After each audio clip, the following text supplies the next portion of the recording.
Season 53, War number 4, and we're up against SSx, and this time my team will be Luke Cage, Shathra, and Omega Sentinel. I will be taking Path 5 in Section 1, Path 1 in Section 2, then a Storm Pyramid X, a Sauron, Wong, Mangog, as well as an Onslaught mini-boss, and that will be it for this war. Now, it's the first war of this season where Luke Cage has not been banned, and I was very excited for it. However, this war also doesn't count for the season, so yeah, I'm not gonna be fully boosting or anything. I'm not gonna be bothering with switching masteries or any potions or any of that, so well, let's just see how it goes. Now, starting off here, we have a Kindred on the W04 knockdown right back at it nodes, taking the fight with Luke Cage, of course.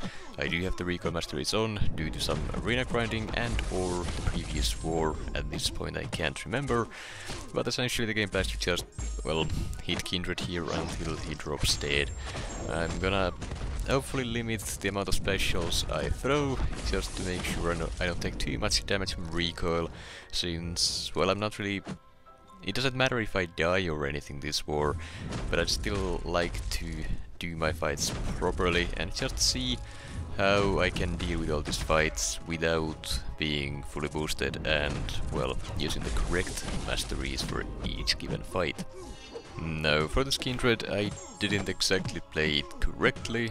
I misplayed the start pretty badly by failing to punish his specials properly, and he got to the, or they got to the degeneration thing and all of that, so I did take some damage and I had to dance around, wait it out before going back in for some more hits, but all that really meant is just losing some more health than would be necessary. Once again, that doesn't really matter, but since I'm not using potions, it's gonna make the remaining Luke Cage fights a little bit more interesting at the very least. So there, I went ahead and removed the root immediately with my special 3. The special 3 itself cannot finish out the fight when you use it to remove the root, so I did need to land a couple more hits to close it out, and the fight itself, all in all, it's not too difficult to take with Luke Cage, but the right back at it node does make it more annoying, since the concussion from the special 2 cannot land on the opponent. And then we have a Havok on the W04 knockdown and heavy hitter nodes, and I am taking this fight with Omega Sentinel. This fight I'm pretty sure I have taken before with these tactics. The game plan is fairly simple. Just save up the special 3, as you usually do with Omega Sentinel. You use it for the plasma debuffs, and then keep the heal block up with your second medium, and then after it's up, just keep finishing combos with the light attacks to pause both the plasma as well as the heal block, and make sure the heal block stays up throughout the entire fight, or at least as long as possible. Since I will be knocking this defender down with this special 3, that is, whenever the protection comes back from the W04 node, it will purify all the debuffs on the opponent, so the heal block will also fall off during that time. So that is something that I gotta keep an eye on, and try not to time it horribly with the tactic power gain. If I mistime it and he shrugs off the heal block, then the power gain, it'll be very noticeable and difficult to deal with, and at that point it's just up to the AI whether or not they use their specials immediately. If they don't, then they say for a special 3, I would be dead here. So, well, the fight itself is quite simple to take. There are risks involved, and if you want to do the fight safely, just ignore the protection node completely and just do the fight the slow and painful way, I guess.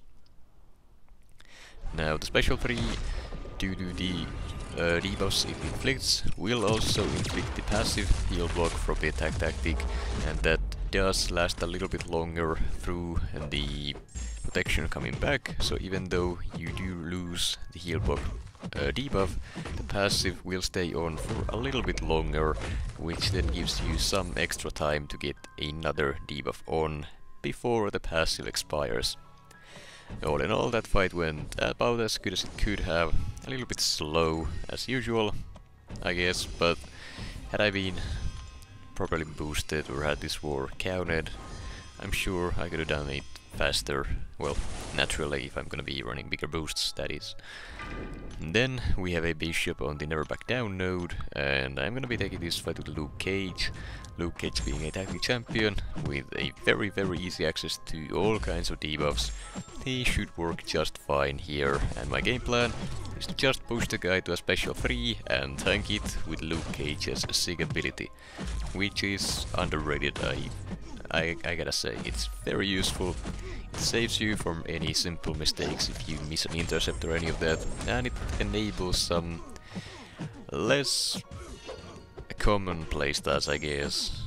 One being, well, tanking a special 3, or at least planning on tanking a special 3, even if you're not using any invulnerability boost or any of that. This time, however, Bishop was nice enough to actually not even throw the special 3, which I didn't really want him not to throw it. I would have liked to eat it so I could heal up with willpower a little bit due to the poison debuff, as well as any debuffs that the special 3 might inflict, which it might have something, I can't remember. Regardless, here we have a Shocker on the buffet over time at Arc Overload nodes, and I would have taken this fight with Omega Sentinel, according to the plan at least. But again, since the war doesn't count, I figured I might as well give Shathra a shot here, see how she does, especially with the Recall Masteries here. And yeah, it wasn't the best idea, to be honest, since I do have the Onslaught mini-boss of the Conflictor node that I do have to take with Shathra as well. So losing the health that I did here due to playing poorly, as well as due to the Recall Masteries, it wasn't exactly ideal, and I will use at least one potion so that I can safely do, or not safely, but at the very least I can deal with the Onslaught fight coming up, so I can kind of test and see how Shathra does, and to just have it for the video as well, I guess. I don't think too many people are really running Shathra in war, so getting more fights for her, I'm sure people will find that somewhat interesting at the very least. Then we have the Storm Pyramid X here on the Power Snack and 1 too many hits mini-boss node, and I'm taking the fight with Omega Sentinel.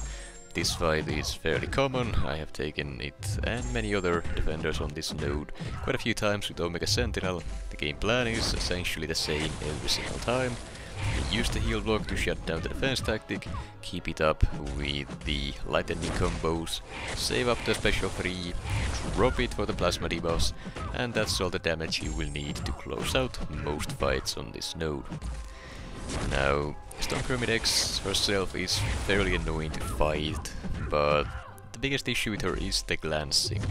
And while Omega Sentinel is immune to ability accuracy reductions against mutant opponents, the glancing still does reduce your attack, so you still don't want to change your special 3 immediately from a combo hit, because if the combo hit glances and you throw the special 3 at the wrong moment, the special 3 will also suffer from the attack decrease. I'm pretty sure at least that is how it used to be. If it has been fixed, then I'm just not aware of it, but I work under the assumption that that is still the case. So after the special 3 I got the plasma debuffs on, and the fight is already over. Had to just keep them up with the pause for a little bit there, and all in all the fight was, well, it went about as expected. Took some damage on the power sting I believe as well, due to the whole order operations thing there, which still sucks I gotta say, but that's to be expected and I'm not too worried about it. Then we have a Sauron here on the high energy diet and Burden of Might mini-boss node, and I am taking this fight with Omega Sentinel. Now, on this fight, using the plasma debuffs will not help you at all due to the high energy diet node, so the plan is to just use the heal block pre-fight and land those heal blocks on your mediums, then keep them up by finishing your combos with light attacks as always, and then just finish out the fight with your basic attacks.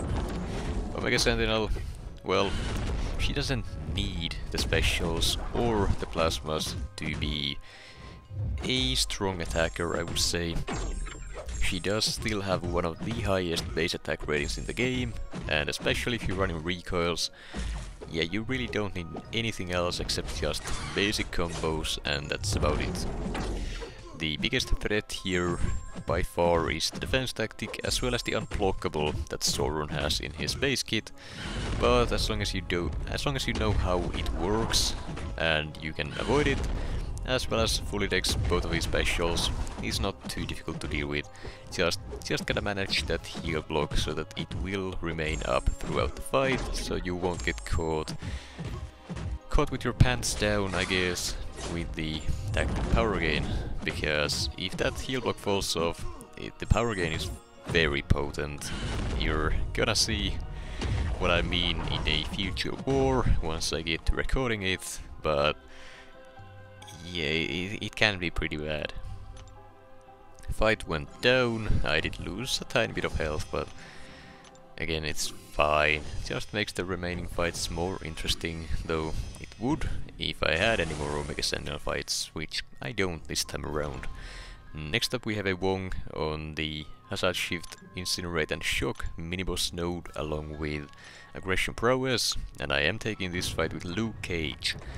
Now for this fight I did have the Odin shock resistance pre-fight, and someone also threw on those Mr. Fantastic pre-fights for me, which doesn't really help the fight itself all too much, but it does increase Luke Cage's attack rating by quite a bit.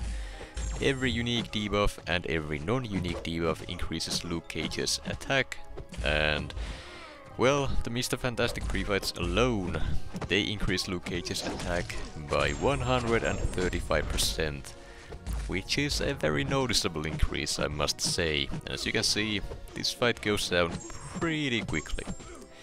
Had I played it better though, I would not have lost nearly as much health as I did, but even then, I am still solo in this due to Luke Cage's dupability.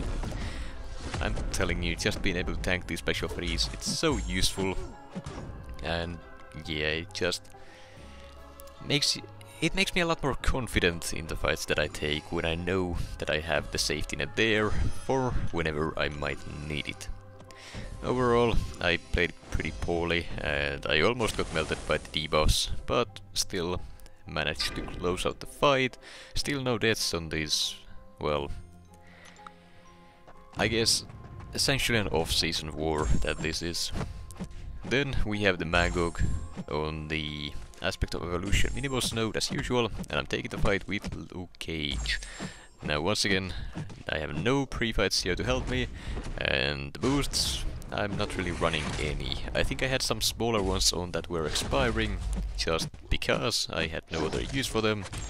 And yeah, I'm just trying to see if I can do this fight here without the invulnerability boost, and while also not at full potential, I guess. And so far the fight has been going pretty well. Now I'm eating a special 3 here, which will consume the indestructible, and Mangog here also has the power gain passive from the defense tactic. On this specific node it is also amplified, however, due to the exhaustion debuffs that I have on the opponent, power gain simply doesn't really exist, or at least didn't for a little while there.